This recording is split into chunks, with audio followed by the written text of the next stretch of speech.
नमस्कार दोस्तों, मैं हूं किशन और आप देख रहे हैं थारू समाचार यूट्यूब चैनल। आज यहां पर थारू विकास भवन खटीमा में हम आए हैं। यहां पर प्रथम थारू कलाकार सम्मान समारोह 2021 में यह थारू कलाकार सांस्कृतिक संगठन के द्वारा ऑर्गेनाइज किया जा रहा है। और मैं भागीरथी राणा जी से भी निवेदन करना चाहूँगा कि आप भी मोमेंटो देकर सभी को कृतार्थ करें। सभी कलाकारों को माननीय विधायक जी आप भी देते रहें, क्योंकि समय का भी अभाव है। जोरदार तालियां बजती रहे भाई।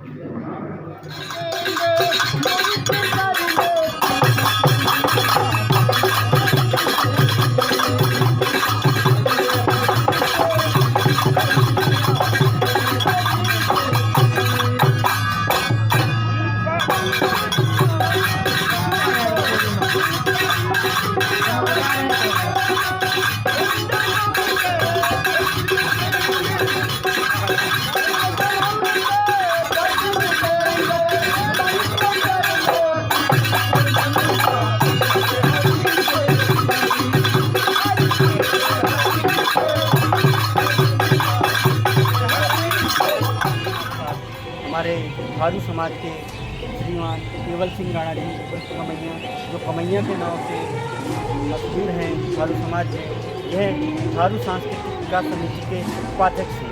आज हम इनसे इस कार्यक्रम के बारे में कुछ चर्चा करेंगे तथा कार्यक्रम के बारे में जानेंगे। सबसे पहले मैं धन्यवाद देना चाहूँगा थारू समाचार के पत्रकारों का। हमारे बीच में राणा जी और उनके सहयोगी अंकुल राणा जी और उनके सहयोगी जो हमारे बीच में नहीं है राधा राणा जी, मैं आप लोगों का तहे दिल से धन्यवाद देना चाहूँगा। आप लोग अपने थारू समाज की जो जानकारी है, जो समाचार है, वो जन जन तक पहुँचाने का काम कर रहे हो। तो मैं आपका तहे दिल से आपकी हृदय की गहराइयों से आपका हार्दिक स्वागत और अभिनंदन करता हूँ। तो केवल जी, आप जो यह सम्मान समारोह प्रथम सम्मान समारोह थारू समाज में कर रहे हैं, तो ऐसा विचार आपके मन में कैसे आया? सबसे पहले मैं कहना चाहूँगा कि थारू सांस्कृतिक विकास समिति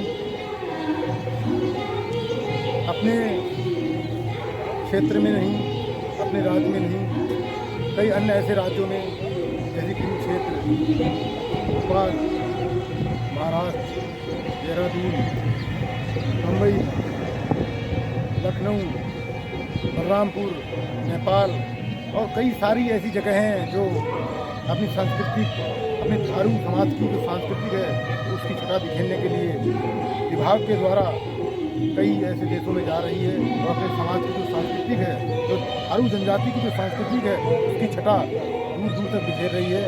तो हम लोगों ने सोचा कि हम अपनी समिति के होकर खुद परिचय के मोहताज नहीं है, तो जो हमारे पूर्वज हैं, जो हमारे गांव तक जो स्तरीय कलाकार हैं रहने वाले, जो घर तक दबके रहेगी उनकी शौक, उनकी हौस, उनकी कला, क्यों ना हम उनको भी सम्मान के रूप में उनका उत्साहवर्धन करें, उनके अंदर की वो कला जगाएं, वो हौस उनकी जगाएं, ताकि इस चीज़ में उनका रुझान आए।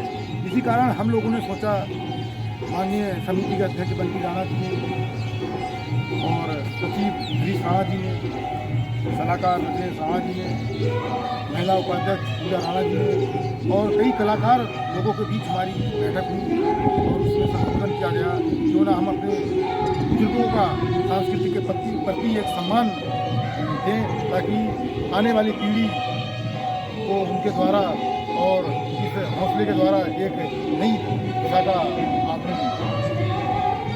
अगला सवाल मेरा आपसे है कि हम उत्तराखंड में इतनी अच्छी खासी आबादी होने के बावजूद भी जो सांस्कृतिक पहचान हमको थारू समाज को मिलनी चाहिए थी, फिर भी अभी तक वो नहीं मिल पाई है। जबकि ऐसा देखने में आता है आज कि गढ़वाली गीत और कुआऊनी गीत पूरे विश्व भर में प्रचलित हैं, जबकि हमारे थारू समाज के गीत कहीं यूट्यूब चैनल में या फिर कहीं देखने को ऐसा नहीं मिलता है। ऐसा क्यों? मैं यही आपको बताना चाहूँगा कि हमारा समाज जो है बहुत पिछड़ा और एक गरीब माहौल में रहता है। हम एक किसानदार हैं और उस हिसाब से हमारी ग्रोथ नहीं हो पा रही है। आदमी कहाँ से आगे बढ़कर कोई करने का सोचे, घर से कमजोर होने के कारण और किसी ना किसी वजह से पढ़ाई करना भी बहुत मुश्किल पड़ रहा है। तो मैं कहना चाहूँगा कि अगर किसी भी क्षेत्र में जनजाति के लोग हैं तो वो क्यों पीछे हैं। सबसे पहले घर की आर्थिक स्थिति खराब है, उसके बाद कोई ऐसा हमें कोई सरकार के द्वारा या अपने समाज के द्वारा कोई ऐसा सहयोग नहीं मिल पाता है ताकि हम अपने घर की समस्याओं को भूलकर घर का काम छोड़कर और इन कामों में अपना समय बर्बाद करें, क्योंकि सबसे बड़ी समस्या धन की होती है। तो आपका जो कहना है वो मैं समझ रहा हूँ कि थारू समाज के लोग अभी तक अन्य समाज के जैसी अपनी संस्कृति की छटा देश विदेशों में बाहर क्यों नहीं उजागर कर पा रहे हैं। हमारे गढ़वाली, हमारे कुमाऊनी की संस्कृति आज देश विदेशों में, फिल्मी दुनिया में, यूट्यूब में, फेसबुक में प्रचलित है, फेमस है, और हमारा जनजाति समाज क्यों पीछे है। सबसे पहले मैं आपको कहना चाहूँगा, एक तो स्थिति के कारण, दूसरी बात सोच के कारण। अगर थारू समाज में कोई इस काम में आना भी चाहता है तो लोग कहते हैं कि तुम्हारा यही काम है और इसके अलावा कोई काम नहीं है, पढ़ाई लिखाई का काम है, एक काम धाम करो, कुछ भी करो। तो इन चीज़ों को लेकर उनके माताएं पिताएं और उनके जो परिजन हैं वो लोग इस चीज़ में मना करते हैं। और जो भी हमारे सांस्कृतिक समिति के कलाकार, हमारी बहनें हैं, हमारे भाई हैं, हमारे समिति के सदस्यगण हैं, उन्होंने एक ऐसी मुहिम चलाई है कि जब तक जीवन है हमारा, जब तक अपनी संस्कृति को आगे बढ़ाने के लिए हम तन मन और धन से इस चीज़ को आगे ले जाने का काम करेंगे। आने वाले समय में आपको मैं अनुशासन देना चाहूँगा किशन जी कि हमारी संस्कृति फेमस होगी। थारू भाषा में फिल्में भी बनेंगी, एल्बम भी बनेगी और कई ऐसी वीडियोज बनेंगी जो हमारे समाज को एक अच्छा दिशा निर्देश करेगी, उनकी सोच को बढ़ाएगी और सांस्कृतिक के संबंध में आने वाली जो पीढ़ी है उसमें अपनी लगन और अपनी रुचि लेगी। तो मेरा कहना है कि इस चीज़ का हमने मुद्दा उठा रखा है।